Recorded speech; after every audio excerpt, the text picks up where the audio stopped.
All right, so I'm going to just reiterate a little bit of that. So hi, I'm Piper Thunstrom. I have been in the Python community for almost a decade, as you just heard. I'm currently a staff engineer at Archify, where I'm mostly doing some combination of data engineering and web development, depending on the day. I'm the author and one of the maintainers of Pursuit PyBear, which is the little bear logo up there. I also have published a behavior tree library, which is what that little yellow creature is. And then down here is just a handful of things that places I've given talks. Not everything is up there, mostly because I couldn't find all the logos. The question mark is, I've got some new projects in the work, not any of that I'm ready to announce, but if you find me later, you're welcome to come and ask me about it. You can also find me on the web, piper.thunstrom.dev, down there in the bottom right corner. Also, I am on Mastodon, PA-Thunstrom at ngmx.com. All right, so quick introduction. What are we actually talking about here? Like, what is this talk? The important thing is I want to cover some very high-level type theory.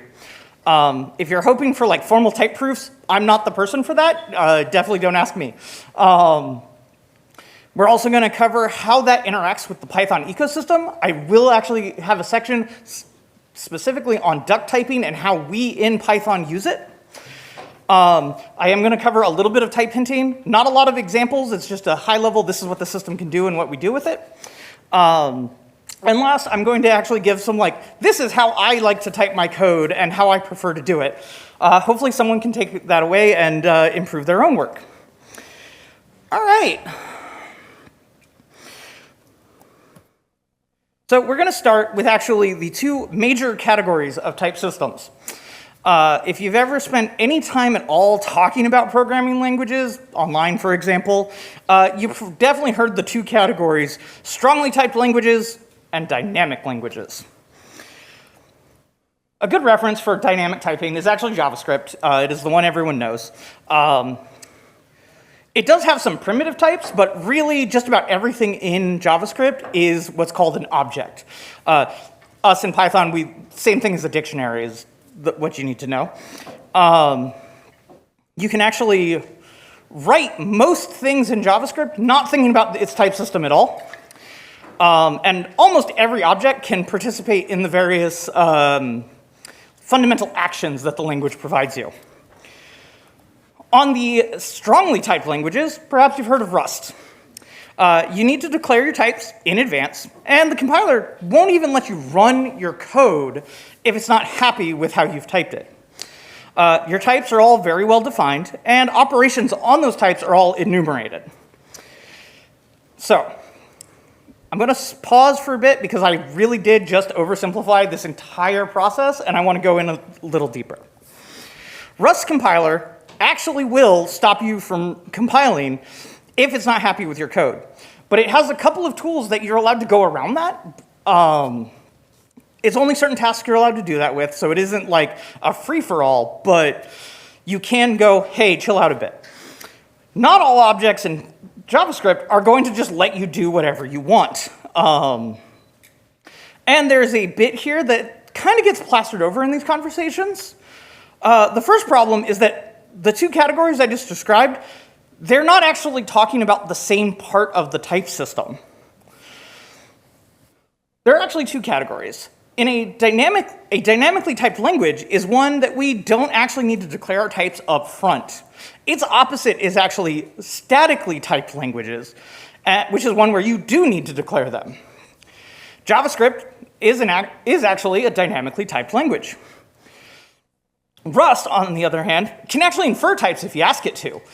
You don't have to declare them up front if it is very obvious what the type's going to be. Important to us today, Python is a dynamic language. Of course, now we've got type hinting, which means we can now statically declare our types in advance. The other category that gets conflated in this minimization is that strong typing. Its opposite is called weak typing. A strongly typed language is going to do more to prevent errors in your code that are based on the types being used. Weakly typed one typically doesn't have those kinds of protections, or in some cases may not even make a difference between the different types.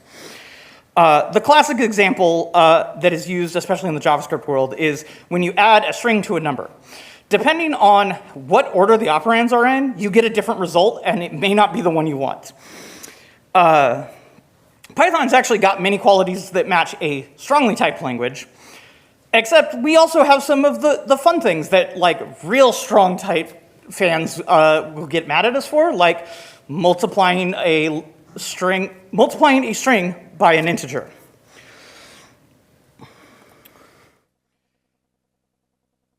So what we need to know here is that these categories don't actually have barriers. Both of them are kind of independent spectrums, and it's more useful to compare two languages in the same category. So Python is more strongly typed than JavaScript. Rust typically is more strongly typed than Python. Same thing for dynamic versus static typing, though those tend to be a little more discrete. The reason that we actually simplify down to strongly typed and, strongly typed and dynamically typed is because often they come in pairs. Dynamic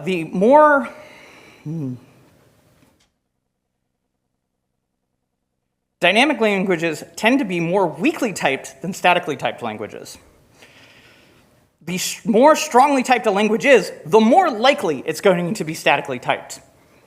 So Python is actually in a weird category, and it's not the only language like this, but it's a dynamic language that is fairly strongly typed.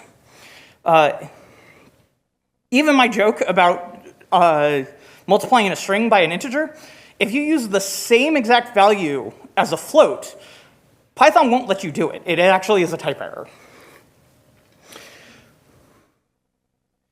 On this front, just because I have been discussing how you might hear these in the wild, there is a joke that goes around that Python is what is called dictly typed. It's not an untrue statement. For anyone who's ever dug into your classes, everything is based on a dictionary at some point. So you can always pull the dictionary out of an object and operate it like it's a dictionary. I just ask, don't do that in your actual code. Just do it for fun. So now I'm going to move on. We're going to cover some Python language design stuff that intersects with all of this high-level theory that I just covered. So perhaps you've heard of duck typing. If you haven't heard of duck typing is basically a typing philosophy that says the behavior and shape of your object is actually what matters on its type. It's often explained simply as if it quacks like a duck, it's probably a duck. Escaping that metaphor. That means we only care about our imports supporting specific attributes and methods. For example, when you write a function that iterates on a collection, you don't really care if it's a list or a tuple or a generator. Sometimes it does, but really what you actually care about is that it is something you can put in a for loop and iterate over. Now we actually there is a protocol for that. It is dunder iter. We also now have the iterable type that we can use for type hinting for this. So how do you actually determine what counts as the right shape for an object? So there's a lot of words you encounter for this. Sometimes we call them contracts. Sometimes it's called an interface. In Python, we like the word protocol. The Python data model actually defines over 100 protocols that affect all sorts of Python actions. If this is actually the first time you've heard about the Python data model, the data model is a long list of magic methods or dunder methods that let you customize object behavior. I actually have a link here to Josh Cannon at North Bay, but he'll be giving the same talk later, so check that out if you need it.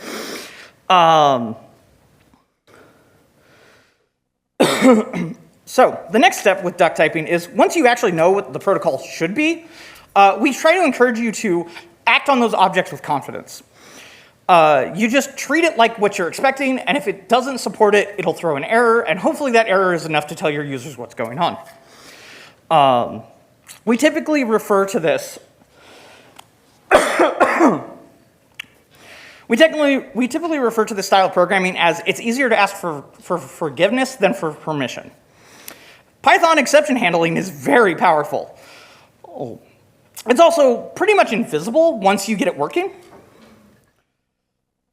The alternative to using this style of programming is an extremely defensive style of programming, where you actually use some of that Python data model I just mentioned to like check the capabilities of your object. For example, you can use getAttr to get a specific attribute safely off of an object. And you can actually even give it a default value in this way. The only catch is it does have a little bit of a performance penalty because you are now doing some checks before you do anything. And it kind of hides some of the intent of your code. You might be pasting over a simple error that would be helpful for the users of your software to know what's going on. So this is why we don't encourage it. All right, lots of thoughts here. Slowing down for a second. These are the takeaways I want you to take from this section.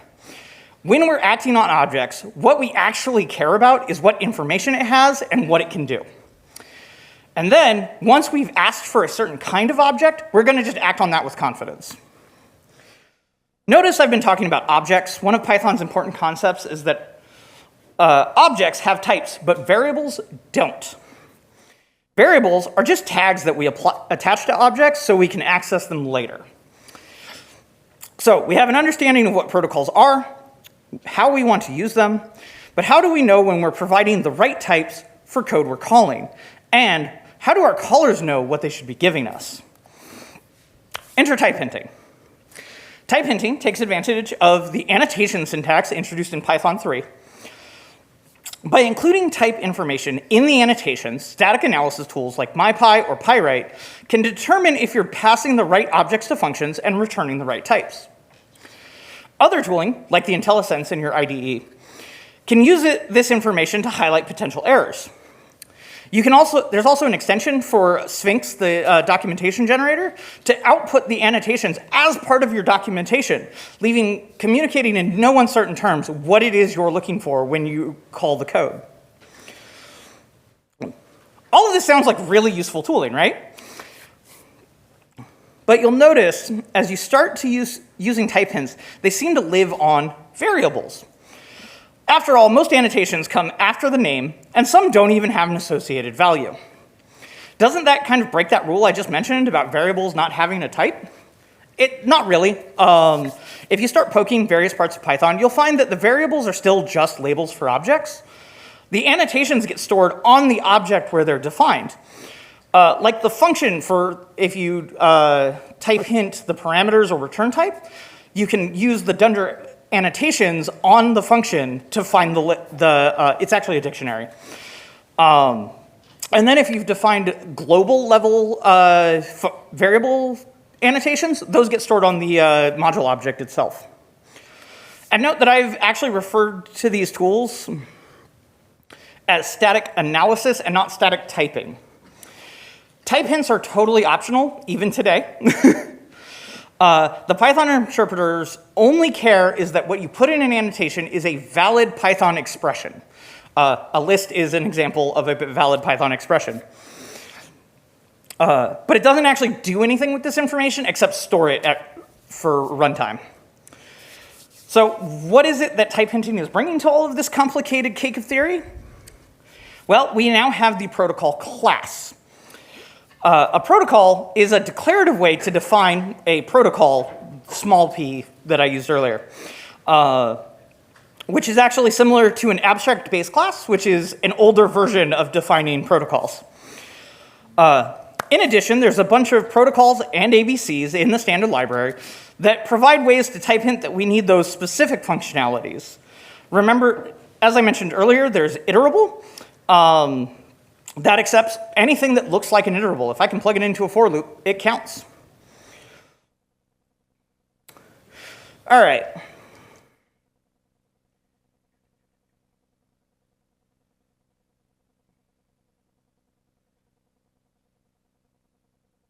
Excuse me, my notes have gotten lost.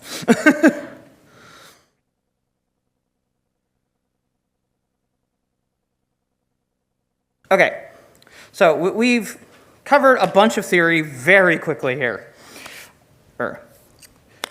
So, important notes. Python is a more strongly typed language, and it uses its runtime system to enforce correctness. 2, We use protocols to define capabilities on our objects. Type hinting gave the language a bunch of static analysis tools. So how do we take advantage of our type system with type hinting? So our first step is to be very, very specific in our outputs. This is going to be your return type annotations. They are the little arrow with a type after it, if you've ever seen this in your function definitions. If you provide that return value annotation, and it's correct, all of the previously mentioned tools, they're going to see that, and they're going to let the callers know, hey, this is what this should be, and if you do the wrong thing, they'll call it out. The more specific the type hint, the better those tools can do their job. And don't worry, this doesn't mean you have to define a class for everything you do. Ooh. Most of the default collections can actually be used as what's called a generic. That basically means we can provide additional type information to further narrow the type. So these two examples. On the left, we've got what cheeses returns a list. So this is just a general list. You don't know what type is inside the list. All you know is that it is a list. The second one, what cheeses list string, tells you that this return is going to be a list of strings. And remember that an empty list is always the list counts for these things. And then if you need more defined structure, we've actually got a bunch of declarative types in the standard library. You've got data classes. There's name tuple. And then there's the typed dict. There's actually even more options when you start exploring third-party libraries, such as adders and Pydantic. If you might return different types, there's actually a couple of more tools in the standard library that are really useful. Let's see. The first one is, what if you might return more than one kind of type, which is called a union? There's the generic version in typing. After Python 3.10, you can actually use the vertical pipe symbol to do a binary OR operation on multiple types. This is just telling your user that any one of these types might be returned. The slightly more useful one, in my opinion, is optional. Also has the typing.optional variant. But you can also just do your type or none using that binary pipe again, which actually kind of reveals what optional means. Optional is telling that you're returning either your type or the none type, which is exactly the same as a union. Now, on the other half of our function definitions, you're going to want to type your inputs. And this is really where everything matters. So other half, we type our inputs. The need here is actually the opposite of return types. We want to be as permissive in our type hinting as possible. So remember, we've got duck typing. We actually like duck typing. The primary tool for this are the protocol-based generics. These live in a bunch of places, but most of them are named for an action you can do on a collection. I mentioned iterable earlier. All iterable cares about is that you can put it into a for loop or call iter on it. It's a generic, so you can further narrow it to an iterable with a certain type inside of it. Just like our list example from earlier.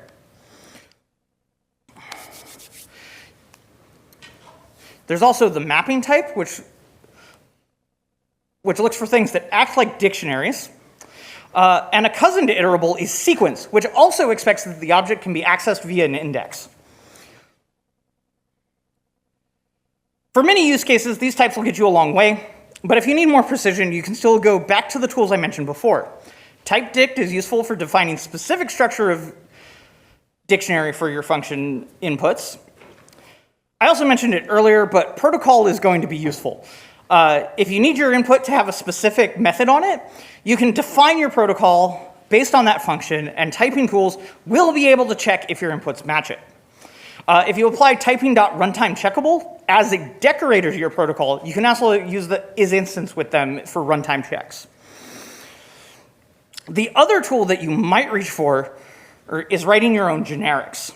I'm going to go over this very quickly. It is an extremely complicated topic with like 6 various footguns that I have caught myself. short version is you actually define what's called a type var. You use that for your inputs and outputs, and that will tell that whatever type got put into it is what comes out of it. Type checkers know how to follow this, and there's even a new dedicated syntax for it in Python 3.12. One of the bonuses that you can do with your type vars is you can constrain it in various ways. Again, go read the documentation. It's probably its own talk on its own to explain all of that. And so now we get to none of this is silver bullets. Like, I act like this is easy, but the reality is some things in Python are just entirely too complicated for our current type system. Not our type system, our type hinting system. Let me make sure that we separate those ideas. Python lets us do all sorts of magic. We can change types at runtime. We can add things. We can remove things. Sometimes you're doing something that is just a little too magical. When that happens, you've got a couple of options, and it's going to depend on the settings of your typing tools. But in general, if you don't provide type annotations, it's considered the type any, which is literally anything. You can also explicitly say that it's any by giving it the typing.any type as its type hint. Sometimes, in order to resolve this, I've resorted to writing extremely funky looking unions that are a bunch of tiny protocols with all of the little variants that I actually accept.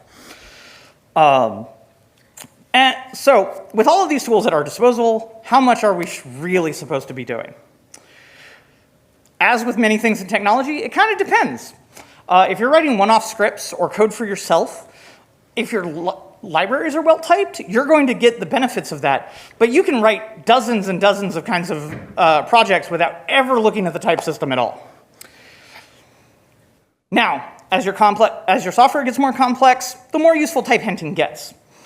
Good type hinting is kind of like good testing in that if you've got it all set up really well, the type hinting and the testing are going to warn you about subtly breaking changes that are affecting code far from where you've made the change.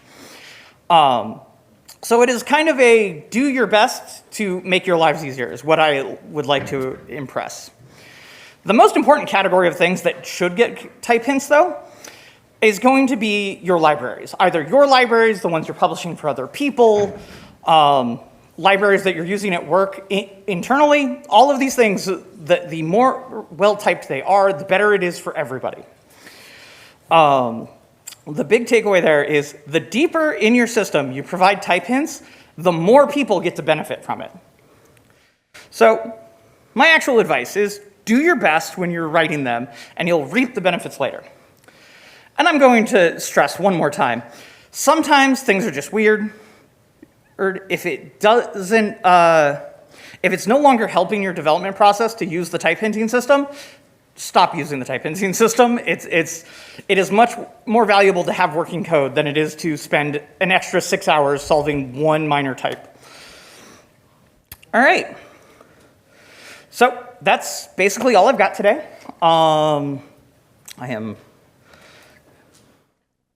Takeaway. All right. So I'm going to cover the high-level takeaways one more time.